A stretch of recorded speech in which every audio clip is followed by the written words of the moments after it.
Shalom, shalom, Haverim, Shavuatov, boa semana. Ontem não foi possível a gente gravar o estudo à noite, né, depois da Havdalah, porque o estudo era muito grande, era em torno de 3 horas e a bateria do celular não ia suportar. Então eu dei um estudo lá ontem e hoje, para a gente poder completar as nossas parshiot, Bamidbar capítulo 3, a gente vai passar o estudo hoje para vocês. E eu gostaria de começar essa parashat, Bamidbar capítulo 3, no Passuque 1, onde está escrito: e estas são as gerações de Aharon e Moshe, no dia em que o Eterno falou a Moshe no Monte Sinai. E estes são os nomes dos filhos de Aharon: Nadav, o primogênito, Avihu, Elazar e Itamar. Estes são os nomes dos filhos de Aharon, os sacerdotes ungidos, consagrados para exercer o sacerdócio. E nós sabemos que desses 4 filhos de Aharon, Nadav e Avihu, eles morreram naquele episódio deles terem entrado lá na tenda com fogo estranho. Então, nesse momento aqui, somente Elazar e Itamar, eles estavam vivos e ativos no serviço do templo. E a Torá, ela traz algumas informações que são muito importantes, né? Como, por exemplo, nesse passuque, né, que é basicamente o tema central, né, do ensino de hoje, onde diz que estes são os filhos de Aharon e Moshe. Mas ali só tem os nomes, né, dos filhos de Aharon, ali não tem os nomes dos filhos de Moshe. E onde é que os filhos de Moshe foram parar, né? Por que a Torá ela fala que estas são as gerações de Aharon e Moshe, cita os nomes dos filhos de Aharon, mas não cita os nomes dos filhos de Moshe? E ainda conclui dizendo que estes filhos de Aharon, eles são os Koanim, os sacerdotes, que foram escolhidos, que foram selecionados e ungidos para exercerem o serviço sacerdotal na tenda do encontro. Moshe, ele foi incluso como patriarca da primogenitura dos Koanim, juntamente com Aharon e seus filhos, os filhos de Aharon. Então esse é um ponto muito importante nessa questão. O que a Torá está trazendo aqui para a gente? Ela está dizendo que Moshe e Aharon são os patriarcas dos Koanim que exerceriam o serviço sacrificial, o culto, a adoração, todos os serviços que eram realizados no Beit HaMikdash. E os filhos de Moshe, eles não estão listados nesse texto. Então muitas pessoas às vezes questionam, às vezes perguntam, às vezes ficam em dúvida sobre por que os filhos de Moshe, sendo Moshe um homem tão elevado quanto Aharon, e os seus filhos não são listados, né, na lista dos Koanim. E Moshe era um Kohen também. Normalmente nós temos a impressão, né, que os filhos de Moshe, eles são um fracasso, eles desaparecem da Torá porque eles não mereciam, mas não se trata disso. Prestando um pouco mais de atenção, o verdadeiro legado dos filhos de Moshe é o culto, e reside no potencial espiritual muito acima do serviço dos Koanim. E esse legado espiritual, esse potencial espiritual, ele tem um fundamento, ele tem conceitos místicos muito profundos que se conectam a uma situação, né, de redenção e fidelidade, a qual Moshe Rabbeinu, ele era muito fiel nesse sentido ao Eterno. E a sabedoria elohímica impera e tem continuidade na casa de Moshe. Itro, seu sogro, por exemplo, ele se converte a Elohim de Abraão. Lá em Midian, ele tinha sido um sacerdote pagão, e ele se converte ao Elohim de Abraão, Isaac e Jacó. A filha de Itro, Tsípora, uma mulher muito sábia, que inclusive faz a Brit Milá em seu filho de Moshe. Então, com todas essas informações, os filhos de Moshe, eles estão acima das expectativas morais e espirituais que a gente possa imaginar. Então, a Torá, em momento algum, ela está diminuindo os filhos de Moshe, por não listá-los na lista dos Koanim, porque eles não seriam colocados como sacerdotes para executar o serviço na tenda do encontro, no mexicano. E para ser um sacerdote, para fazer parte da classe dos Koanim, dos sacerdotes, a Torá ela traz muitas exigências, muitas situações, muitas questões que o candidato ele tem que cumprir para que ele possa ser colocado como um Kohen. Como, por exemplo, a Tsípora, esposa de Moshe, ela não era uma israelita, ela não era uma levita, ela não era da casa de Aharon. Isso desclassifica alguém para ser um Kohen do serviço do tabernáculo. Mas Tsípora, uma mulher muito sábia, uma mulher muito elevada, uma mulher que fez uma grande teshuvá, ela traz os filhos de Moshe, que também são homens muito elevados. Então as razões que estão por trás disso, elas vão muito além daquilo que a gente possa imaginar. Então todas as informações a respeito dos filhos de Moshe realmente estão acima das expectativas morais e espirituais que possamos imaginar. E o destino deles segue a humildade de Moshe. Então eles não serem exaltados, eles serem colocados em um grau hierárquico, em uma posição social de destaque, isso só demonstra a humildade de Moshe, a humildade dos filhos de Moshe e a humildade de Tsípora, que ela poderia muito bem falar: você é o líder de Israel, você é a pessoa mais importante de Israel, e agora os seus filhos eles não terão cargo algum, eles não terão nenhuma posição superior. E nós sabemos que Moshe não é desse tipo, e os seus filhos seguiram a característica do pai. E Tsípora também nem cogita isso. E outra questão que nós podemos elaborar aqui, em Bamidbar capítulo 3, é em relação a dois tipos de pessoas que buscam no serviço ao Criador, buscam em suas crenças algum tipo de relacionamento com o Criador. Então esses dois tipos de pessoa, existem aquelas que têm objetivos claramente espirituais, né? Então essas pessoas que têm os seus objetivos espirituais muito claros, muito bem definidos, e eu estou falando da sua relação de fidelidade com o Kadosh, são tipos de pessoas que são muito bem resolvidas, são pessoas que não necessitam de estar provando a sua espiritualidade, o seu conhecimento, a sua fé para ninguém, porque o que basta para ela é a sua fidelidade com o Eterno, é o seu relacionamento com o Eterno.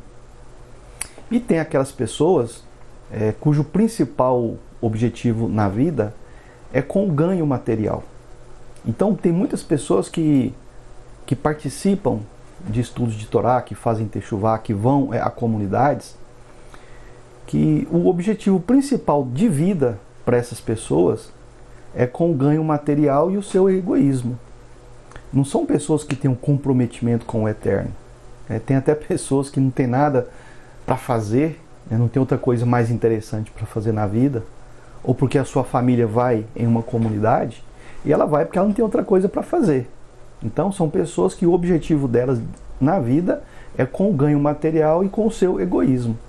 Elas não têm comprometimento com a comunidade, elas não têm comprometimento com a Torá, elas não têm comprometimento com o Eterno. E muitas ainda falam assim, não, mas eu tenho compromisso com o Eterno, o que eu não tenho é com as pessoas.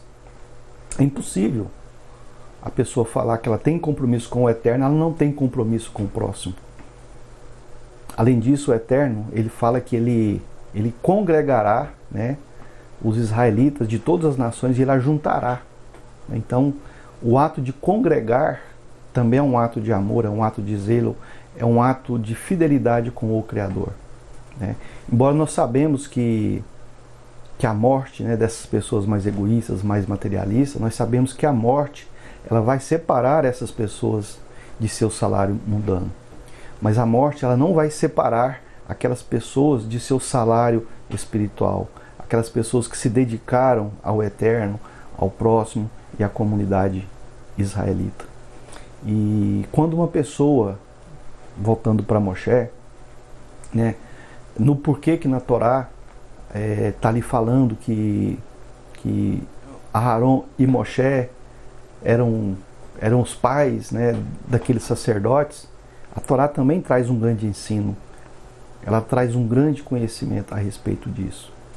Então, quando uma pessoa ensina a Torá, aquelas pessoas que não são seus filhos, este que ensina a Torá, ele se torna o genitor espiritual dessas almas, ele se torna o pai espiritual dessas almas.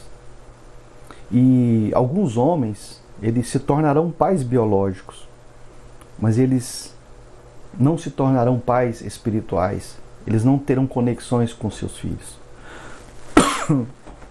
E a morte um dia vai encerrar esse vínculo. Da mesma forma que nós precisamos diferenciar, né, quem é filho de Elohim e quem foi criado por Elohim, uma criatura não é o mesmo que filho de Elohim. Então a pessoa, para se tornar filho de Elohim, o tipo de conexão que essa pessoa tem que ter com o Criador, baseado em Bamidbar capítulo 3, onde Moshe não era pai dos filhos de Aharon, ele era um pai espiritual, mas houve uma conexão. Da mesma forma, nós podemos entender e nós precisamos diferenciar quem é filho de Elohim. Baseado em quê? Aqui na Parashá está dizendo que pelo fato dos filhos de Aharon aprenderem Torá com Moshe, de Moshe ter sido professor deles, esse vínculo fez com que os filhos de Aharon se tornassem filhos espirituais de Moshe. Então, gerar um filho, criar um ser humano, não significa que aquela pessoa é um filho de Elohim. O que a Torá está dizendo aqui é o que torna a pessoa filho de Elohim, ela se conectar com o Eterno, e a Torá é um mecanismo para isso.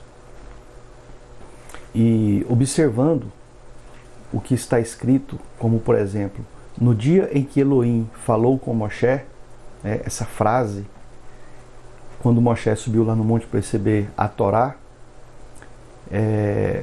e trazendo essa mesma fala de que o Criador ele se tornou o pai de Moshe e Moshe filho de Elohim, trazendo para a situação de Bamidbar capítulo 3, os filhos de Aharon, eles tornaram seus filhos, os filhos de Moshe, pois Moshe ensinou o que aprendeu com o Todo-Poderoso. Então isso aqui para a gente é uma grande lição. Então uma coisa é alguém criado pelo Criador, é uma criatura.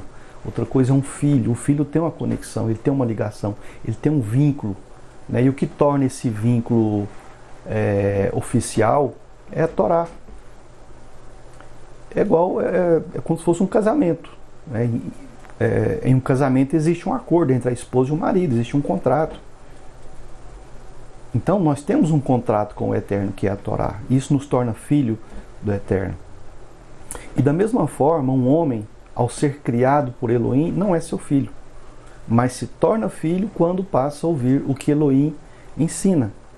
E quando ouve, aprende e pratica a Torá, este se torna o filho de Elohim. Ao ensinar a Torá aos filhos de Aharon, Moshe os considera seus. E o texto diz, estes são os filhos de Aharon e Moshe. Está escrito. Ou seja, são filhos de Moshe, assim como também são filhos de Aharon. Aharon foi o genitor biológico e Moshe foi o genitor espiritual. Então, eles eram filhos de Aharon no sentido carnal e de Moshe no sentido espiritual. Então, quem ensina a Torá aos filhos do seu amigo, do seu companheiro, do seu colega, este é considerado como se tivesse gerado aquela pessoa. Então, como então são considerados filhos de Moshe na mesma medida que são filhos de Aharon? Como que pode isso? A Torá que Moshe ensinou aos filhos de Aharon é idêntica àquela que ele aprendeu com o Todo-Poderoso quando ele se tornou filho do Todo-Poderoso. Ele criou um laço, um vínculo. E o que Moshe ensinou? O que Moshe ensinou aos filhos de Aharon, isso causou um impacto tão poderoso que eles se tornaram seus próprios filhos. Ou seja, o ensinamento de Moshe transformou um ser espiritual e eles literalmente se tornaram seus filhos. Aquela transformação espiritual que Moshe gerou nos filhos de Aharon, essa transformação gerou filhos de Moshe. E se tornar filhos está vinculado ao recebimento da Torá, como ela foi dada no Monte Sião, então isso cria um laço, uma aliança mais poderosa que a simples paternidade. E tendo em vista que em muitos casos, em que nasceram primogênitos e se tornou primogênito por simplesmente receber a Torá no lugar do primeiro filho. Então, quantas histórias nós temos na Torá em que uma pessoa nasceu primogênita carnalmente, fisicamente, materialmente ela nasceu primogênito. Ela tinha porção dobrada na herança, ela tinha uma herança espiritual, ela tinha uma herança de Torá do seu pai. Mas o segundo filho, por abraçar a Torá, por se envolver com a Torá, por praticar a Torá, por estudar a Torá, esse segundo filho ele se torna o primogênito. Agora, se um filho nasce como primogênito e ele tem Torá, e ele recebe Torá, ele pratica o Torá, e ele estuda a Torá, é impossível do segundo filho tirar essa primogenitura. Mas se o primeiro filho não recebe a Torá, não pratica a Torá, não estuda a Torá, o segundo filho ele se transforma no primogênito, ele é adotado como primogênito por causa da Torá. Em Matan Torá, na entrega da Torá, no episódio, na ocasião da entrega da Torá, o Kadosh ele declarou, se vocês me obedecerem, guardarem a minha aliança, vocês serão o meu tesouro especial entre as nações. Vocês serão um reino de sacerdotes, uma nação Kadosh para mim. Se vocês me obedecerem e guardar a minha aliança. Então isso aqui já desvenda tudo, isso aqui já esclarece tudo. O que o Criador está falando aqui? Olha, se vocês me obedecerem e guardarem a minha aliança, isso é no recebimento da Torá, ele está falando da Torá. A Torá é o contrato dessa aliança. Vocês serão o meu tesouro especial entre todas as nações da terra. E vocês serão um reino de sacerdotes, uma nação separada para mim. E o que torna esse povo, quando recebeu a Torá, uma nação Kadosh para mim, uma nação separada? É a Torá. Então, desse modo, os estudos da Torá, ele provocam uma mudança profunda nos israelitas. Então, quando eles saíram do Egito, até então eles não tinham uma aliança com o Criador. Agora, quando eles recebem a Torá, isso gera uma transformação na essência de cada alma que estava recebendo a Torá. Antes, éramos só mais uma nação entre as nações. Mas por meio da Torá, nos transformamos no tesouro separado entre todas as nações, um reino de sacerdotes e uma nação Kadosh. Então, pelo fato de termos nos transformado em um tesouro especial, isso se conecta, isso está conectado, e não tem como desconectar isso do episódio de Matan Torá, do recebimento da Torá. E isso depende de guardar a minha aliança. Isso está conectado com receber a Torá e guardar a aliança. Que é o mesmo que dizer, observem a Torá, guarde a Torá, pratique a Torá, ensine a Torá, meditem na Torá. Matan Torá tem um poder para mudar a essência de uma alma. E esse poder, ele foi colocado pelo Eterno dentro da Torá. Então, quando você começa a ouvir, a estudar, a meditar, a entender, a ter revelação, a ter sabedoria, esse poder começa a mudar a sua essência, a maneira de você pensar, a maneira de você agir, de você escolher, de você falar, de você olhar, de você se alimentar, de você festejar. Muda toda a sua essência, muda toda a sua vida. E isso gera uma relação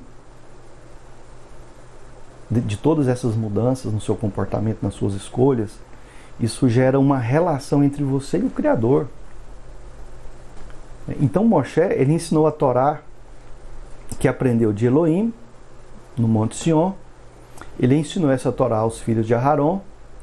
E a gente pode observar, nós podemos ver, né, que o poder de Matan Torá transforma almas. Eu gosto de ficar repetindo isso aqui para ver se você assimila bem isso. E por causa dessa transformação, desse recebimento da Torá, dessa mudança de essência, os filhos de Aharon, eles foram considerados filhos de Moshe, gerados pelo conhecimento da Torá. E nós sabemos que o conhecimento, ele gera uma mistura entre pessoas, o Da'at. É por isso que quando fala que Adam conheceu Havá, eles geraram um filho, se transformaram em uma só carne e gerou os filhos. Então é a Torá trazendo mais uma dica, trazendo mais uma informação, para que quando você lê a Torá, você entenda que esse conhecimento da Torá gera uma conexão entre você e o Criador.